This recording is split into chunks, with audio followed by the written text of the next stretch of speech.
Boa tarde a todas e todos. Eu queria cumprimentar aqueles que me antecederam nessa tribuna, cumprimentar a nossa presidente em exercício, deputada Fatinha. Iniciar minha fala resgatando aqui uma frase do deputado Anderson Nogueira, que me pareceu muito pertinente para o tema que ouso debater nessa tarde, que é que não se pode olhar para o futuro sem olhar para o passado, ou não se pode olhar para frente sem olhar para trás. Por que repito essa frase? Porque, inevitavelmente, não há como encerrar a nossa atividade legislativa sem falar na grave crise que assola a segurança pública. E pensando no passado, eu queria voltar a novembro de 2010, quando, por certo, se perguntássemos no ano de 2010 qual a imagem mais marcante que vimos naquele ano, com certeza, boa parte da população iria se referir àquela retirada imediata e contínua dos bandidos que deixaram em fuga o Complexo do Alemão, quando as forças de segurança pública, com apoio das Forças Armadas, retomaram aquele território para entregar aquele território à comunidade tão sofrida do Complexo do Alemão. Entre 2010 e 2017, tudo mudou.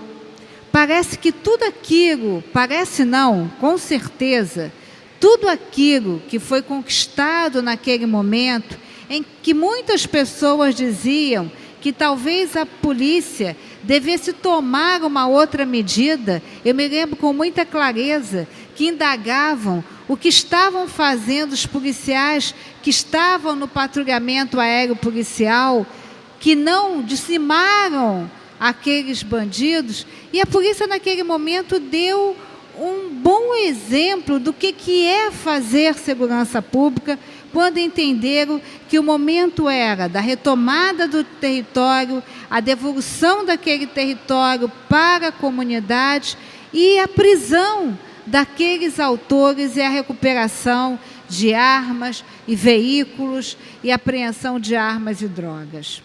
Ao longo desses 7 anos, muita coisa mudou e, lamentavelmente, mudou para pior. Quando a gente vai consultar as estatísticas disponíveis e apresentadas pela Polícia Militar, nós vamos ver que somente naquelas áreas entendidas entre Fazendinha, Alemão e Nova Brasília, nós vamos ver que aconteceram 245 confrontos entre o ano de 2006 e os 4 meses de 2017. No ano de 2011, exatamente um ano após a tomada do Alemão, que se deu em novembro de 2010, foram 13 confrontos nas áreas de UPP, sendo que desses 13 confrontos em todas as áreas do UPP, nós tivemos 2 suspeitos mortos e 1 ferido, e nenhum policial militar ferido. Somente nos 4 meses de 2017, 58 policiais militares foram mortos. No ano de 2016, 11 policiais foram mortos, 120 ficaram feridos e 67 suspeitos foram feridos e 65 suspeitos foram mortos. A estatística resultado de um estudo da Polícia Militar nos mostrou que entre o ano de 2011 e entre o ano de 2016, na verdade, aconteceram 13.494 confrontos. 5.132 pessoas foram alvejadas. Dentre elas, 2.782 pessoas não resistiram. Isso quer dizer o quê? Que houve 54% de aumento da letalidade. Somente agora, nos 6 últimos dias, 5 pessoas foram mortas no Complexo do Alemão. E dentre essas 5 pessoas mortas, é importante que a gente diga que parte dessas pessoas foram jovens que não estavam envolvidos no tráfico, jovens que estavam no trajeto de suas casas, andando pela comunidade, e alguns deles foram, inclusive, alvejados dentro de casa. Enquanto isso, hoje pela manhã, o governo do Estado, precisamente o governador do Estado, Luiz Fernando Pezão, ele dá uma entrevista e, novamente, ele volta a falar do pacote de maldades.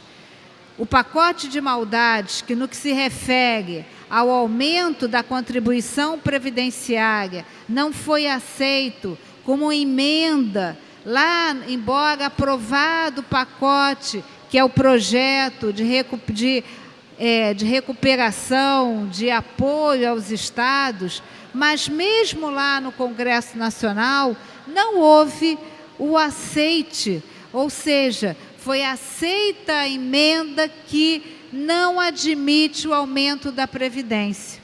E o que nós sabemos na voz do governador Pezão é que essa casa, nos próximos dias, receberá uma nova edição do pacote de maldades, mesmo que isso não esteja sendo previsto no plano de recuperação fiscal.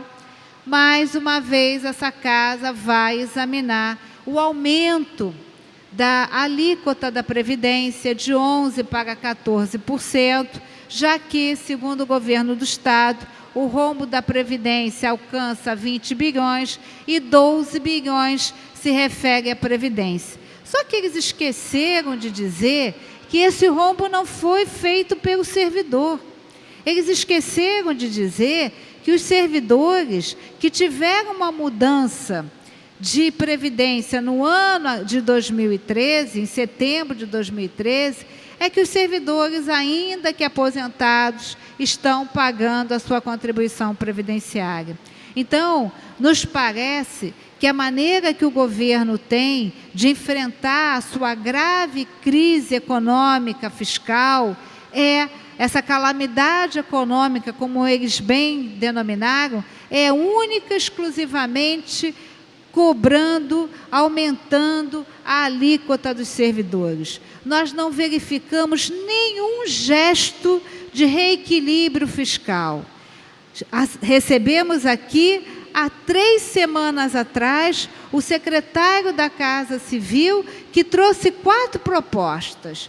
A venda da folha de o leilão da venda da folha de pagamento aos bancos, a antecipação do ICMS para as grandes empresas, o pagamento antecipado, o leilão, a licitação das linhas de ônibus e a venda da dívida ativa. E até hoje, nenhum projeto chegou a essa casa. Até hoje, nós não tivemos nenhuma notícia desse tão falado mutirão para a cobrança da dívida ativa.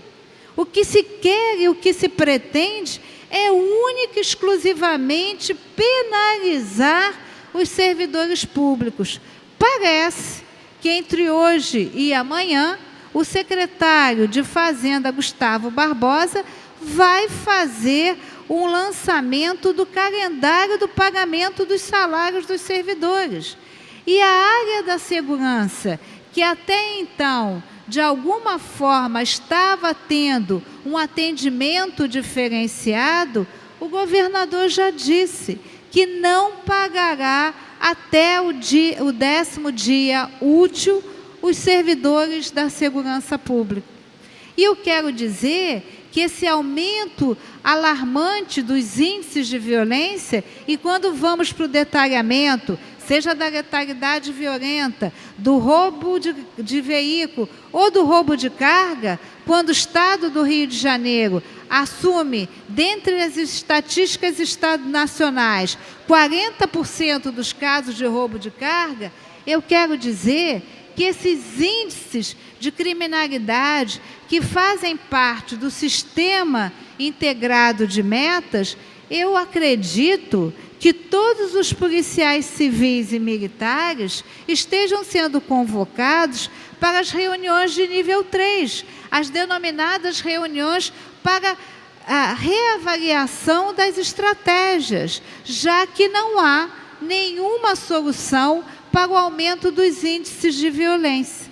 E eu fico me perguntando como é que um comandante-geral ou o chefe da Polícia Civil vai obrigar um delegado titular ou um comandante de batalhão, que por sua vez vai cobrar na ponta a redução do índice de violência, se esses mesmos servidores que alcançaram as metas não recebem o denominado prêmio do Sistema Integrado de Meta desde o segundo semestre de 2015. Como se não bastasse, temos 4.000 policiais militares, ou melhor, 4.000 concursandos do último concurso da Polícia Militar aprovados, sem nenhuma perspectiva de serem chamados.